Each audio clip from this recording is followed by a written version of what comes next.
नमस्कार and welcome to our channel Sunrisers. दोस्तों आज हम करने वाले हैं MT04 का यूनिट नंबर 5 जिसका नाम है क्रेमर्स रूल। तो इस वीडियो से पहले मैं इससे पहले वाले चैप्टर्स कवर कर चुका हूं। अगर आपने वो नहीं देखे तो देख लीजिए, आप लोगों के एग्जाम के लिए काफ़ी हेल्पफुल होगा।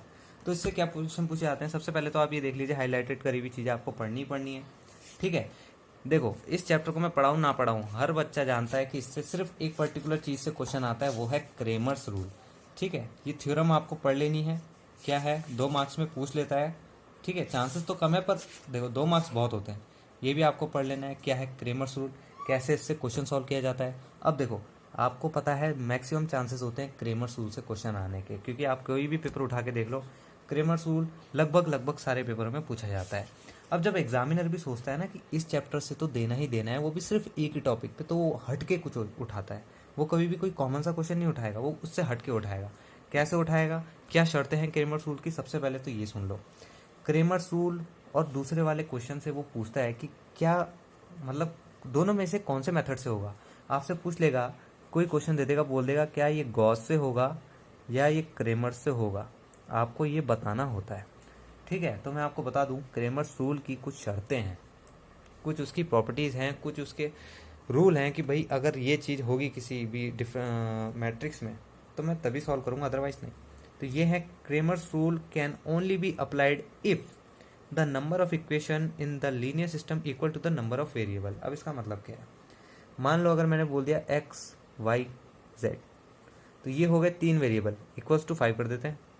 तो क्रेमर्स रूल तभी फॉलो होगा जब ये 3 है तो इक्वेशन भी 3 होनी चाहिए। 2x plus 3y plus z equals to 6 और 7x plus 4y plus 4z equals to 9। तो अब आप कह सकते हो देखो 3 वेरिएबल हैं, 3 इक्वेशन भी हैं, तो ये चाहिए क्रेमर्स रूल के लिए। अगर नहीं समझ में आया तो फिर से देखो, x plus y equals to 6, x minus y equals to 7। तो ये क्वेश्चन, ये भी क्वेश्चन हो जाएगा क्रेमर्स रूल से, क्योंकि नंबर ऑफ वेरिएबल कितने हैं, 2, x और y, और नंबर ऑफ इक्वेशन भी कितनी है, 2। तो वो ये कह रहा है कि number of variable equals to number of equation के इक्वल होना चाहिए, मैं तभी करूंगा, अदरवाइज नहीं करूंगा। दूसरा क्या कहता है, the determinant of the coefficient matrix is non zero. जो डेटर्मिनेंट आएगा कोफिशिएंट मैट्रिक्स का, जिसको आप करते थे ये कॉलम हटा के ये सॉल्व, फिर ये कॉलम, अभी एक एग्जांपल भी बताऊंगा पर फिलहाल बता रहा हूँ कि कैसे करा जाता है। डेटरमिनेंट 0 नहीं होना चाहिए। तो ये दो शर्तें हैं क्रेमर्स रूल की। अब क्वेश्चन करते हैं। तो देखो क्वेश्चन क्या कह रहा है, इस Cramer rules is applicable for solving the linear system below. जो आपको लीनियर सिस्टम दिया गया है, क्या ये क्रेमर्स रूल से हो सकता है? अगर हाँ तो अप्लाई करो, otherwise last equation of the system so that the solution can be obtained by applying the rule. Paper में क्या पूछता है, क्या ये क्रेमर्स रूल से हो सकता है? अगर नहीं हो सकता तो जिससे हो सकता है उससे करो, या बोलेगा एलिमिनेशन से करो, किससे करो? तो सबसे पहले आपको क्रेमर्स रूल चेक करना है, क्योंकि देखो तीनों में सबसे आसान, अगर मैं आपको बताऊं, एलिमिनेशन ले लो, गॉस ले लो या क्रेमर्स ले लो, सबसे आसान जो है क्रेमर्स रूल है। प्लस इसमें मार्क्स कटने के बहुत कम चांसेस होते हैं, क्योंकि आसान है, बहुत डायरेक्टली इससे पूछ लिया जाता है। तो इसको हम डिटेल में पढ़ेंगे। क्रेमर्स रूल की मैंने 2 शर्तें बताई थी, number of variable equals to number of equation. यहाँ नंबर ऑफ वेरिएबल कितने हैं, देखो एक्स वाई जेड, ये नंबर इक्वेशन कितनी है, 1 2 3। तो कंडीशन सेटिस्फाइड हो रही है पहले वाली, सिर्फ पहले वाली। दूसरी वाली चेक करते हैं, डेटर्मिनेंट जो है 0 के इक्वल नहीं होना चाहिए। डेटर्मिनेंट होता क्या है, डेटर्मिनेंट देखो सबसे पहले आपने इसका एक मैट्रिक्स बना लिया, ए एक्स इक्वल्स टू बी। अब हमारे पास क्या है, मैट्रिक्स ये रही, है ना। देखो एक्स का कोफिशिएंट वाई और जेड 1 1 1 है, फिर एक्स का क्या है माइनस पाई, वाई का क्या है पाई पाई, और जेड का क्या है √2। ठीक है, दिख रहा है, इस तरीके से किया जाता है। ठीक, अब इसका डिटरमिनेंट निकालेंगे, जो कि हमारे पास क्या है 4 पाई। क्या 4 पाई 0 के इक्वल होता है? नहीं। तो दोनों कंडीशन सेटिस्फाई हो चुकी है, ना ही ये 0 के इक्वल है और ना ही इसमें कम इक्वेशन है, ये इक्वल और सारी कंडीशनों को प्रूव करता है। अब लगाएंगे क्रेमर्स रूल। क्रेमर्स रूल कैसे लगाया जाता है जरा ध्यान से देखना। अब आगे भैया क्रेमर्स रूल की बारी, दोनों चीज़ें हो चुकी है। अब ये हमारे पास D1 है। D1 का मतलब क्या होता है, ये D1 D से अलग होता है, मैं पहले बता दूं।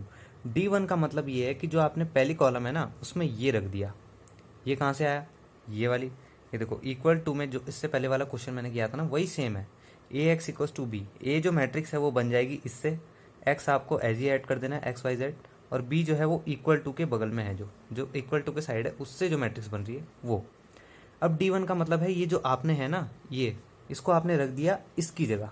देखो D1 का मतलब ये मैट्रिक्स जो है इसकी जगह रखी है आपने, ये वाली, इसको हटा दिया, इसको इरेज कर दिया, इसकी जगह ये रख दी। तो ये देखो पाई 0 0 1 पाई पाई स्क्वायर 1√2√2। अब इसको आपको सॉल्व करना है, तो ये हो गया आपका D1।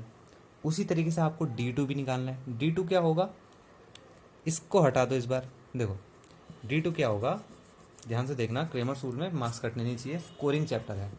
अब D2 में क्या है, अब ये और ये एज इट इज रहने वाले हैं। D2 अब इसको इरेज कर देना, इसको हटेंगे तो ये वाला चीज़ यहाँ आ जाएगा, ये होता है D2। जरा देखो कैसे, ये देखो ये रहा D2 पाई 0 0 0। उसी तरीके से साइड वाले सेम है, बीच में सेम, उसी तरीके से D3 होगा। अब D3 में क्या होगा, ये वाला चेंज हो जाएगा, ये जो लास्ट आपको दिख रहा है, ये देखो लास्ट वाला चेंज हो जाएगा, ये वाला, बाकी एज इट इज़ रहने वाला है। ठीक है, ये भी D3 आ गया। दूसरा पोर्शन खत्म हो गया क्वेश्चन का। लास्ट क्वेश्चन क्या है, एक्स वाई जेड की वैल्यू निकालनी है। कैसे निकालनी है, D जो आपने डिटर्मिनेंट निकाला था, क्या आया था हमारा 4 पाई। ये डिटर्मिनेंट जो 4 पाई है, ये तीनों के नीचे आएगा, ऊपर क्या आएगा, ऊपर आएगा D1 D2 D3। जब x निकालोगे तो ऊपर D1 आएगा, जिसकी वैल्यू आपके पास ये आई पाई स्क्वायर ये। जब D2 निकालोगे तो ऊपर जब y निकालोगे तो ऊपर D2 आएगा, जिसकी वैल्यू आपके पास यहाँ है। और जब z निकालोगे तो आपका ऊपर जो वैल्यू है वो D3 आएगी, नीचे सबके सेम रहेगा 4 पाई 4 पाई। जो इनका सॉल्यूशन आएगा वही हो गया आपका क्रेमर्स रूल के XYZ का सॉल्यूशन। ठीक है, तो इस तरीके से किया जाता है। आई होप आप लोगों को समझ में आया होगा। आज के लिए सिर्फ इतना ही, और इस चैप्टर से इससे ज़्यादा कभी कुछ पूछता नहीं। हाँ, जो जो चीज़ें मैंने बताई क्रेमर्स रूल की क्या शर्तें हैं उन्हें याद रखना, बाकी सब क्लियर हो ही जाता है। ठीक है, तो आज के लिए सिर्फ इतना ही रखते हैं। धन्यवाद।